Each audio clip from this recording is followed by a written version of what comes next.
Thanks for listening to A Long Time in Finance with Jonathan Ford and Neil Collins, in partnership with Briefcase.News, the service that brings intelligent curation and analysis to your media monitoring. Rumours of the death of cryptocurrency, a bit like that of Mark Twain, appear to have been exaggerated. That's not to say it hasn't been a tough 2 years for the digital bankless currency. Since Bitcoin peaked at $60,000 in November 2021, the crypto world has been hit by waves of bad news. Exchanges have suspended payments and collapsed. So-called stable coins have proved anything but. And charismatic founders and entrepreneurs have been arrested, and in one high-profile case, that of FTX founder Sam Bankman-Fried, convicted of fraud. He faces sentencing and perhaps decades of jail in March. Crypto has also faced more prosaic headwinds. The rise in interest rates, for instance, has raised the return on conventional financial assets, making an income-free asset such as crypto much less attractive. Yet for all this, cryptocurrencies have recently been rallying. In the past year, Bitcoin has risen from its low of $17,000 to a current level of $42,200. And it's not just Bitcoin. Other cryptocurrencies such as Ethereum have been going up too. And the market cap of the crypto universe has roughly doubled to $1.64 trillion. First, an upfront caveat. Crypto is extremely volatile and prone to suddenly halving out of the blue. So any talk about movements have to be set in that context. But as we on A Long Time in Finance have been in the skeptic camp, we decided we should invite on the show someone who's extremely knowledgeable, indeed a cybersecurity expert and a fellow of the Bitcoin Policy Institute, a think tank. So welcome, Matthew Pines. Thanks for having me. I suppose we should really start by talking a bit about what's been happening. Over the last year or so, the airwaves have been full of people, a bit like us, to be honest, who declared crypto to be on the rocks. So what did we get wrong? Well, first I'll start by giving a brief caveat. So these are my personal views, not my employer's, and this is not financial advice. I would sort of bucket sort of a post hoc explanation, because these are always, looking in the rearview mirror, into like two categories. One is endogenous, the other is exogenous. So endogenous sort of things that have happened within the cryptocurrency industry, major risks that have now been sort of priced out. So the major risks that were yet to be priced out were regulatory risks, were legal risks, were reputational risks. So some of those still remain. But the major settlements, e.g. with Binance, the pushing off to the side of the Sam Bankman-Fried scandal, sort of the resolution of FTX, the public relations brouhaha has sort of started to decay, while the SEC and more on the legal front has sort of run into some setbacks in some of their legal strategy to prosecute civil cases against crypto firms. They've been slapped down by various courts. And there's sort of in the legal sort of minutia, a sense that their strategy in going after Coinbase and now Kraken with some lawsuits potentially is going to be going uphill given some recent court opinions. So there's kind of, I guess, an endogenous view that some of those major black swan or sort of major regulatory or public relations issues have sort of been de-risked, or at least their risks have already peaked. And of course, markets are forward-looking. They start to sort of discount those. The other is just Bitcoin being the most significant asset in the overall ecosystem is known to be very cyclical. It has a 4-year halving schedule. And there's sort of a characteristic, sometimes maybe self-reinforcing cycle where there are sort of these booms and busts. And there is sort of a capitulation at the bottom where folks that are new buyers eventually cough up all their coins to what are called long-term hodlers, and the sort of accumulation phase begins again. And so you see this kind of characteristic sort of cyclical structure to the price action. Can I ask a silly question, which is, what is Bitcoin for? Bitcoin is for global permissionless payments. So if you want to send... Yeah. So if you want to send an object of value digitally anywhere in the world to anyone without a third party stopping or censoring their transaction, that's what Bitcoin's for. So it's perfect for drug dealers, money launderers, and assorted bad guys. Is this one of the reasons why it's driven so enthusiastically? I mean, it's perfect for anyone that doesn't want to have their payment censored. So that includes both folks that are engaging in transactions that certain jurisdictions would view as illicit. It also is good for people that are in authoritarian regimes that are trying to evade oppression or dissidents that are trying to protect their money from seizure or confiscation. Yeah, like any open permissionless protocol, like encryption protects bad guys and pornographers. It also protects folks that, want their communications to be not transparent to surveillance, just like the dark web has been a known sort of bastion of bad actors. It's also used to penetrate behind the Great Firewall in China, the Iranian and the Russian surveillance system. So these are all double-edged swords. All new technology is going to be used by good actors and bad actors. So how much of the trade in Bitcoin is what I might describe as legitimate or indeed on the side of the good guys, and how much of it is, as I would describe, essentially criminal? Well, this is very hard to assess. The best estimates are around 1%. So Chain Analysis, which is probably the largest. 1% being Sorry. what? The good guys, the 1% No, or the bad guys? 1% being associated with what's called like illicit. And illicit's a broad bucket when it comes to both either, say, cyber criminals using it for ransomware, whether it's just outright theft or extortion, or whether it's money laundering, smuggling, dark web markets for illicit trade. The methodology of how you ascribe that, is sort of hard to pin down. But yes, that's about the estimate. So all of that, what you've just described, that activity is just 1% of the flow of Bitcoin transactions, or the total value transactions. Yeah, that's astonishing. I have to say, I didn't realize. I would have guessed it was the other way around, but still, I don't know. That's why we're asking you. Okay, yeah.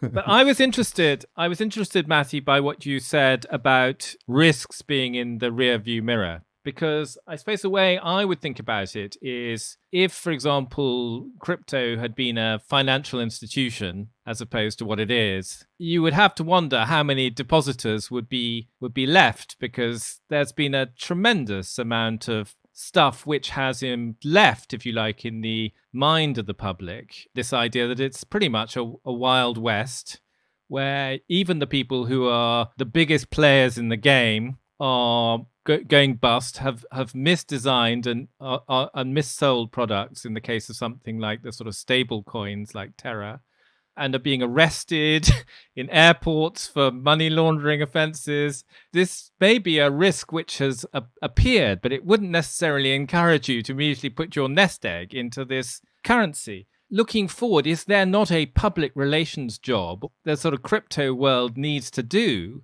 if it's to genuinely and credibly attract a wider audience of buyers, even if the majority of them are, as you say, honest guys doing an honest trade?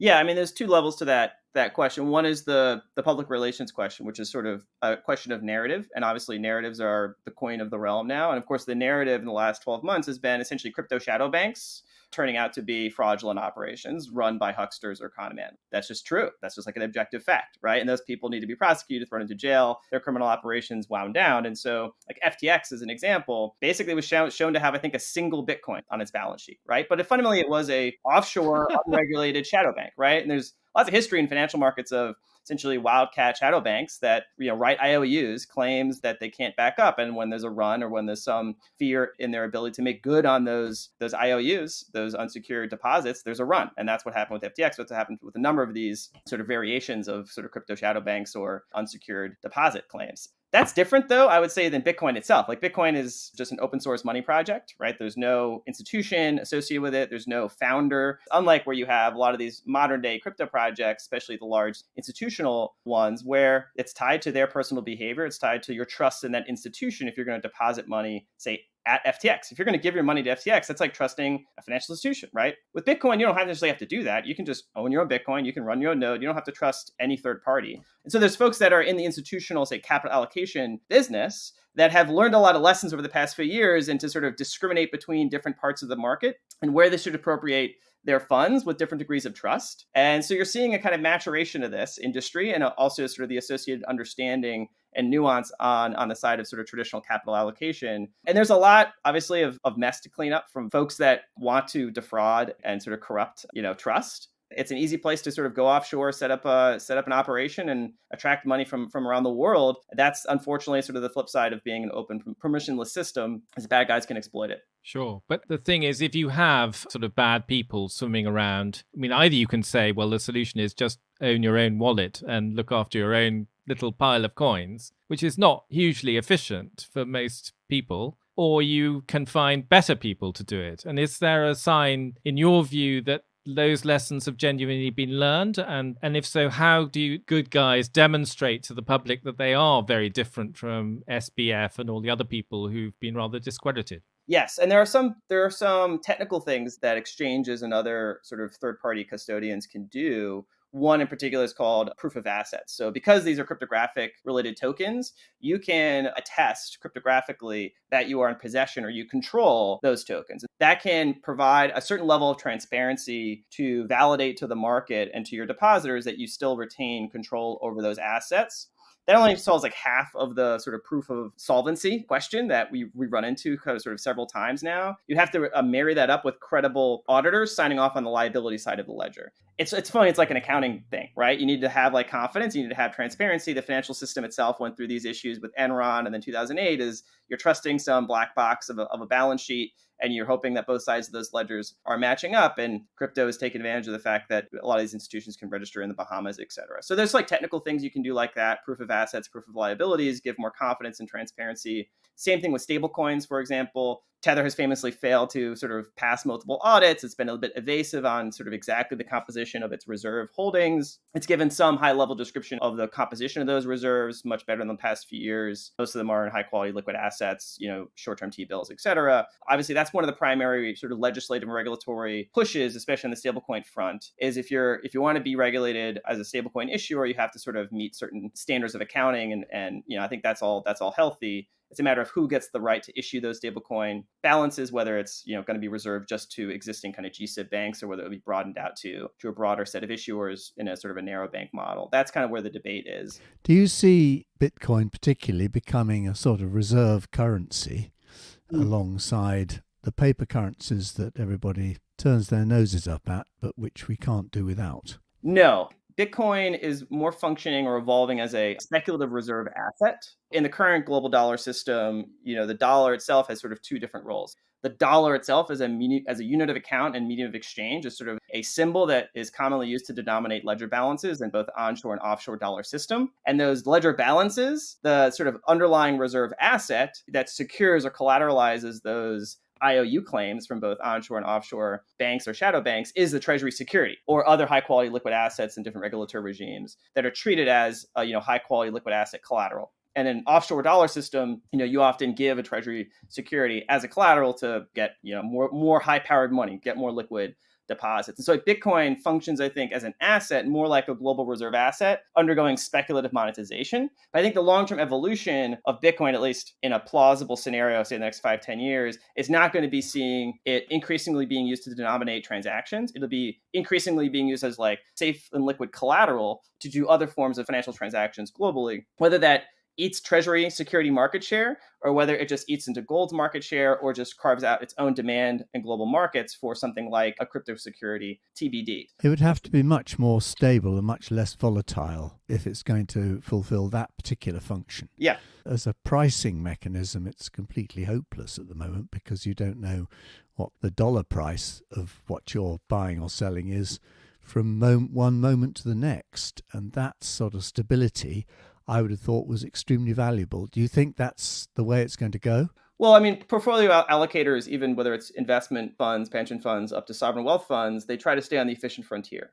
And so that means looking at the risk versus return. There's been a bunch of econometric and statistical models of looking at if you introduce, what percentage of Bitcoin into that portfolio, does it improve the efficient frontier of your overall portfolio allocation? A number of Fidelity, a number of other funds have done that analysis looking at sort of trailing 12-month, 2-year, 3-year periods. In most scenarios, Bitcoin actually improves the efficient frontier. There's another paper from the Harvard PhD economics program, guy named Matthew Ferranti, and he did this analysis that looked at for countries that are exposed to sanctions risk, what is an optimal portfolio allocation between, say, the existing composition of global, say G7 assets, gold, and Bitcoin?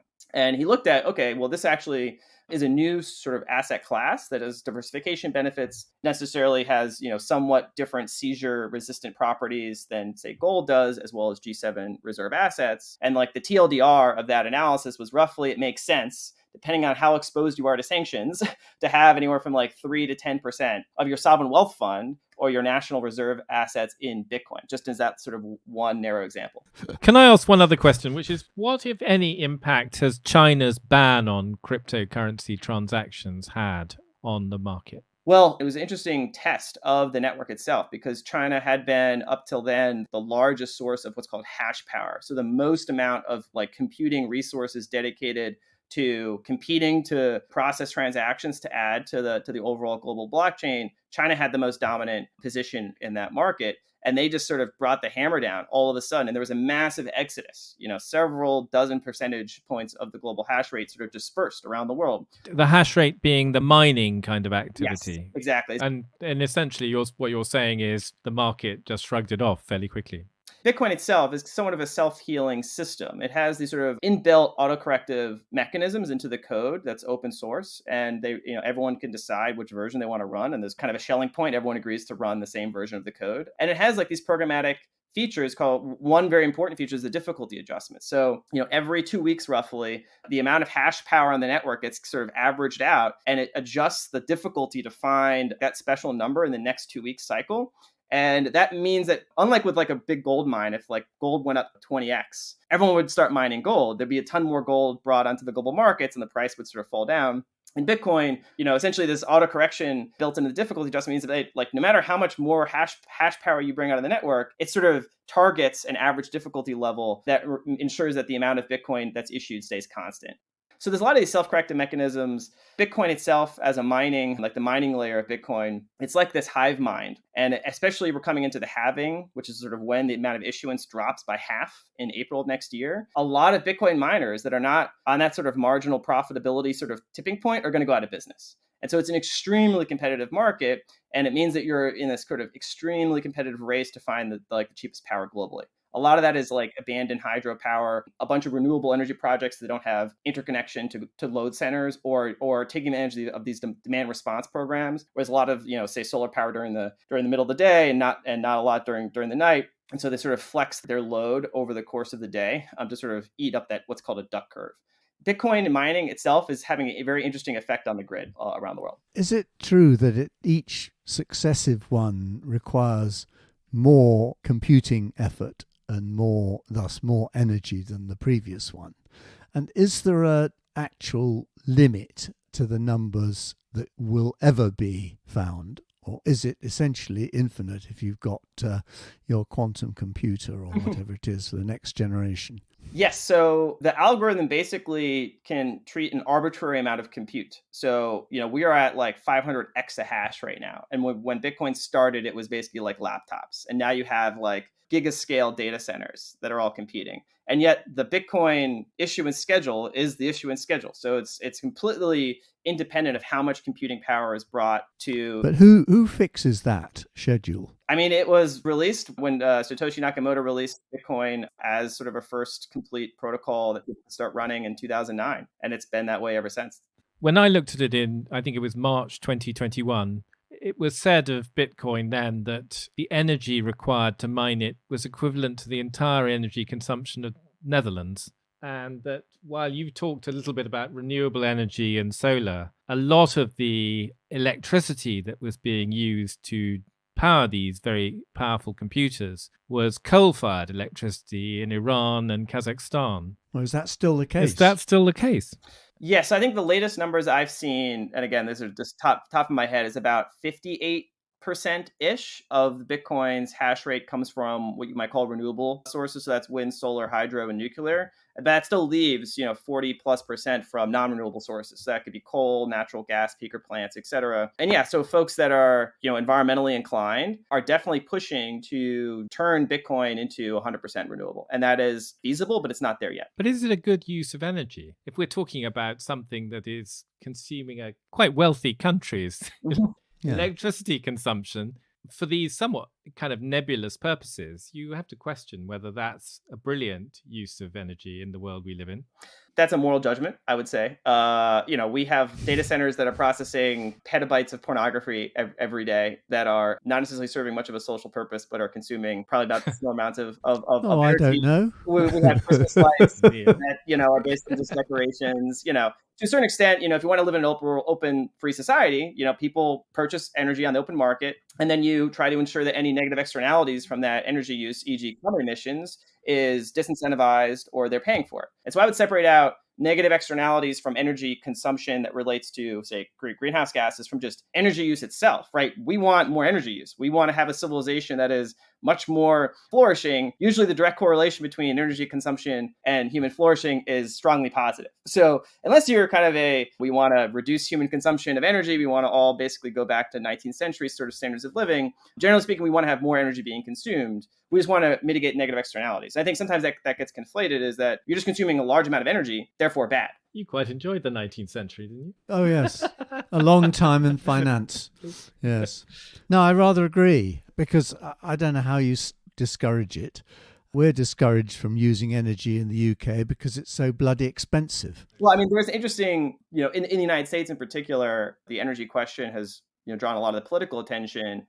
But like in the mining industry, there's been a massive sort of, say, synergistic alignment of their business models with a lot of like the grid operators that have dealt with the fact that a lot of their principal sources of, say, demand response load generation have been industrial manufacturing sites that have gone out of business during the pandemic, et cetera. And at the same time, they've been pushing a lot more renewables onto those grids, which makes them inherently much more unstable because you don't have as much predictability in the associated matching of supply and demand. And the traditional way you balance those grids is using natural gas peaker plants. You sort of, when there's a high demand and, you need to provide it, you need to like turn on these massive gas turbines, which have a characteristic sort of peak and then decay, which is quite long and very inefficient. But they found that actually in a lot of these contexts, because Bitcoin miners can basically cycle their miner basically at like sub-second intervals at almost any level of demand from 100% to 0%, that they can sort of provide that sort of fine-tuned controllable load to actually help the grid maintain like that stable frequency they try to target about 60 hertz. I love the idea of the Bitcoin miner saving the electricity grid. I mean, it sounds counterintuitive, and I don't mean to like greenwash the whole thing. There's definitely bad stories of folks in Kazakhstan and other places basically that are just aggressively doing whatever they can do, and that involves generating a lot of negative carbon externalities. But I think it's a nuanced empirical picture. To come back to Neil's point, do you see a world in which there are more use cases for Bitcoin and where, as a result of its widespread adoption, it becomes significantly less volatile and these halving events halve themselves or even decline even more? What would it take to bring that world about? Yeah, I mean, this is essentially what Bitcoin's price reflects, is that extreme volatility is people constantly updating and discounting either that future scenario playing out or not. I mean, I think even I think it was either Hal Finney, one of the original sort of Bitcoin developers, or Satoshi, who said like in the far future, like Bitcoin demand is either like extremely high or zero. Oh, that seems to have covered it. Now we're getting to the point. Yeah, so I don't think there's a scenario in say 20 years where Bitcoin is still like $50,000. Bitcoin is either much higher than what it is now, or it's effectively failed as a project. And so that's effectively what the price currently reflects, is this call option on a future dramatic price appreciation, but also huge amounts of unknown tail risk that have yet to be completely de-risked, right? If it was known that Bitcoin would just become, on this glide path to global sort of sovereign reserve asset type thing, it would already be $1 million+ and there wouldn't be a question, right? But the fact that it's $30,000, $40,000 tells you that the market is pricing in radical uncertainty between that level of success and complete failure. I don't want to sound like someone from the Hitchhiker's Guide to the Universe, but Galaxy. What is Galaxy? But what is the answer to this question? What is the thing that leads to one destination rather than the other, the $1 million versus zero? I used to do like scenario planning for the government in low probability, high consequence events on emerging technology and also like very bad things. And those are scenarios that are implicitly very hard to ascribe probability to. They're kind of in that sort of 19 uncertainty, fourth quadrant Talebian bucket. But if you had to sort of do the scenario analysis and say, well, what would we have gone through as a trajectory from here to there to make that like a plausible outcome? And I think a number of key things would have to happen. One, you'd have to have a much more generalized and permissive regulatory environment in sort of the G7 countries, where they sort of accommodate sort of the existing institutional frameworks and legal systems to this emerging asset class in a way that isn't fully complete yet. But so that would be a first major sort of bar you'd have to clear. You'd have to get legal certainty, and that then would unlock broader pools of institutional capital. So the ETF that is likely going to be approved in January is like the first of those sort of major sort of institutional gates falling. But to do that, then you have to make it less anonymous, presumably. It has to become more identifiable who's a player and who is not. This, I think, will be the key question. And this is the part that in Bitcoin is the most controversial, because the folks that have sort of in the Bitcoin world that have been in Bitcoin for a while, like their legacy philosophical and political ethos is sort of cypherpunk, crypto anarchist. Not all of them, but that's kind of like the genesis kind of orientation. And it's meant to be sort of open source, non-state money. And what you're seeing is potentially like a soft capture of Bitcoin by state or state regulatory structures that implicitly forces this trade-off between potential censorship resistant and number go up, right? Ultimately, you can imagine a scenario where what the government is currently trying to do in various forms, whether it's the IRS broker-dealer regulation, whether it's FinCEN's money transmitter and other regulatory procedures, whether it's OFAC designating a bunch of mixers, is essentially trying to gate Bitcoin. And so that all the on-ramps and off-ramps from the fiat system into Bitcoin are going through KYC AML checks, where nobody can essentially conduct. That's know your client and anti-money laundering, just for the listener. So you can imagine like this is like this global topology where Bitcoin is a sort of freewheeling global money, and then there's a legacy correspondent banking system and the central banking system that sort of is the hub for that spoke. And so that's going to be this push and pull between the legacy system and this emerging system. And I think they'll eventually reach an equilibrium, some accommodation, but precisely how far on which side of that spectrum yet to be seen. Some of us might say, don't fight the Fed. But the reality is that the path to the $1 million Bitcoin is probably through some de-anonymization, and with your legacy kind of shotgun and bean can people basically sitting on their hoard of Bitcoins and never disclosing who they are by waiting for someone to come along and transact with them in Bitcoin, I suppose. We're probably going to have to wrap up. I still don't feel brave enough to put any of my nest egg into this stuff. I'm afraid that when we know a bit more, we'll be back again to see if we can find an update and a special translation. That was A Long Time in Finance with Jonathan Ford and Neil Collins. Production and editing by Nick Hilton, and our sponsorship partner is Briefcase.News. If you enjoyed the show, please rate and review it on your podcast app, as that will help new listeners find us.